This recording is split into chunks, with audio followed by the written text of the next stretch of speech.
this week we are learning about conception and birth and all of the many facets of that, biological, social, emotional, all of those things that go into preparing for the birth of a child. Today we have with us Ashley Wong. Ashley works with families as they are about to experience a new life coming into their family. She's going to tell us a little bit about what she does. I think you will find this quite interesting. Ashley is a Bradley instructor, and you will find out about what that is, and serves as a doula, and you will also find out what that is. And she's also a part of our seminary community, so she's a person I thought would be quite interesting for us to talk to today. So Ashley, tell us, what exactly is it that you do as a Bradley instructor?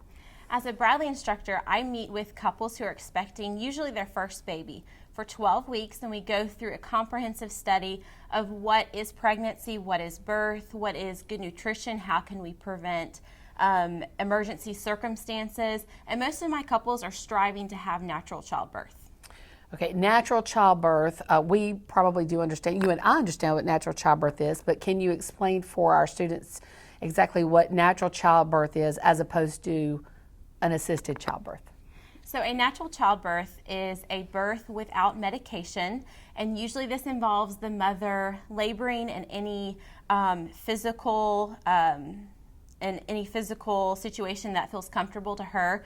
Maybe she is squatting during labor or in a tub, whatever soothes her contraction waves. I promote that, and I assist couples in finding the best way to have a comfortable labor. Okay, because labor is painful. It is. In the best of circumstances, Yes. labor is uncomfortable. Okay, so as a Bradley instructor, you meet with couples for 12 weeks. Mm-hmm. Do they meet as a group or as individual couples? So I usually have these couples into my home. I keep my classes very small. I just wrapped a session last night, and I had 2 couples. Interestingly enough, they are both from this area. Both couples are non-believers. So I was able to have them into my home with my family for 12 weeks, talking to them primarily about natural childbirth, husband-coached childbirth, but because they're in my home and participating in my daily life, I'm also able to share the gospel. That's awesome. That's wonderful. So talk to us a bit about husband-assisted childbirth. So I basically teach the dads who take my course how to best help their wives in childbirth. And that comes from learning different counter pressure on their wife's hips during labor to help basically contradict the pain of contractions. I teach them about the evidence of childbirth. Dads need to know all the evidence just like the mothers do on what to expect. Well, what if this emergency situation comes up? They have a comprehensive knowledge of what to expect in any situation of birth. Okay, now do you participate in the births? I do occasionally when I don't have a baby of my own to take care of. I do show up at births and I assist them. I participate as the doula of their birth. And a doula is not a medical professional, right? As opposed to a nurse or nurse practitioner mm-hmm. or a midwife. Mm-hmm. Can you talk a bit about exactly what a doula is and does? So a doula is a person who is trained to meet the needs of the mom and the family during birth. So I provide emotional support and physical support.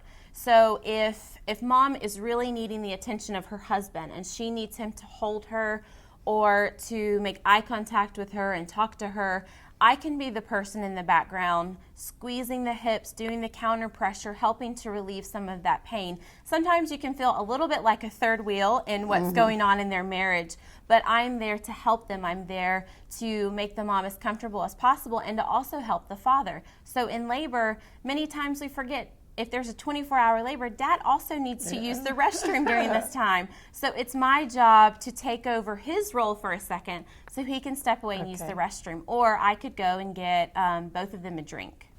Okay, so many of these births take place, well, I would imagine some in the hospital, mm-hmm. but many of them are taking place at home or mm-hmm. in another, kind of environment. Now the doula, or you as a doula, does not actually deliver the baby. I do not. I am not a medical professional.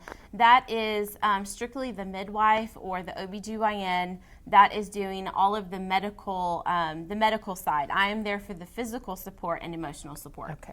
So midwives are actually medical professionals. They are. They are not just good people who decide to help deliver babies. Right. Midwives have actually gone to medical school. They the only thing they cannot do that an OB can is perform surgery. So that's the only difference between an OBGYN and a midwife. Okay. Is an OBGYN is a surgeon. So a midwife can deliver a baby in a hospital, or does Yes. that need to be at home? A midwife can deliver a baby in the hospital, and they earn their rights to deliver in the hospital just like a doctor would. Wonderful. Now, how did you arrive at this call on your life? Because you started out your professional life in a different avenue, I understand. Right. I was a teacher. I was an elementary school teacher. My husband and I found out we were expecting our firstborn, and we took the Bradley class. And it really changed my life, because I learned about how my body was created, how the Lord created my body during labor, and then after labor, learning to nurse my child. And it really impacted me, and the Lord started to put a call on my heart. Ashley, this is a great avenue for young couples to hear the gospel, for you to be in their lives and introduce the Lord to them. So I started doing my training. I went to Atlanta, did my Bradley training, did my academic work, and graduated from Bradley School. And I started teaching, and the Lord made it evident time and time again, every time I have a class, that this is such a wonderful way to get in the lives of families and talk to them not only about the passion, which is birth, but it's bringing together the passion and the gospel together. It's wonderful. And it's really incredible to see what the Lord is doing. Well, how can these students who are in this class studying lifespan development, they attend churches all over the place in a variety of states, some even in other countries. How can the church respond to what you're doing and either engage with you or be supportive? What can the church do to better equip parents as they are entering this new season of life? I think sometimes once we become parents and we step away from the newness of parenthood, we forget how life-altering it can be. And when a mom and dad become mom and dad for the first time and they have to practice selflessness over and over again, they really need the love and affection of the church body. Some compassion and love, and mainly someone to show up and say, let me clean your dishes for you. Let me, if you're comfortable, let me do a load of laundry for you, or cut your grass, or bring you a meal. And also remembering, as the church body, there are difficulties that can come with postpartum, and postpartum being the time after birth. Moms, now we know there's more than just postpartum depression. There's postpartum anxiety. There's postpartum OCD. So being intentional and being sensitive to, there might be some issues going on with a mom, and knowing and being educated as a church body on how can we help. Offering advice isn't the best way to help. Offering your hands is the best way to help. So developing a ministry to mothers who have not just expectant mothers, but to mothers who have had those babies, particularly in that first year of life. Right. That transition time is so important for the whole family.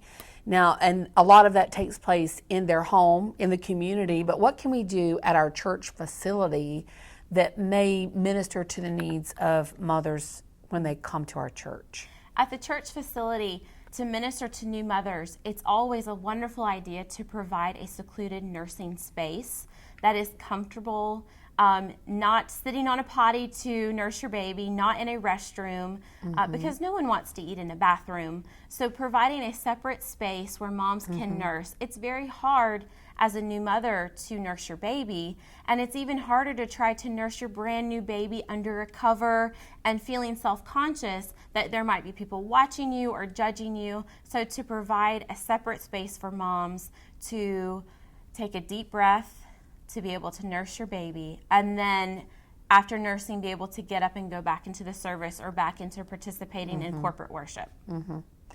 Those are wonderful rooms. They are. They're They're wonderful fantastic. rooms. And so usually what I found is that as I've been in many churches is that churches will find what used to be a large closet and convert that sometimes into a nursing room for young moms. Yeah. So And they it have just a takes place. a couple of chairs and a private area. A soft light, Yeah, actually. and a soft light, yeah. Absolutely. Well, Ashley, I appreciate you so much coming and sharing your heart with us today. Thank you for having me. And I'm hopeful that you have learned something today that has sort of broadened your perspective on how babies come into the world and how we prepare young families to come into parenthood, particularly for the first time. See you next week.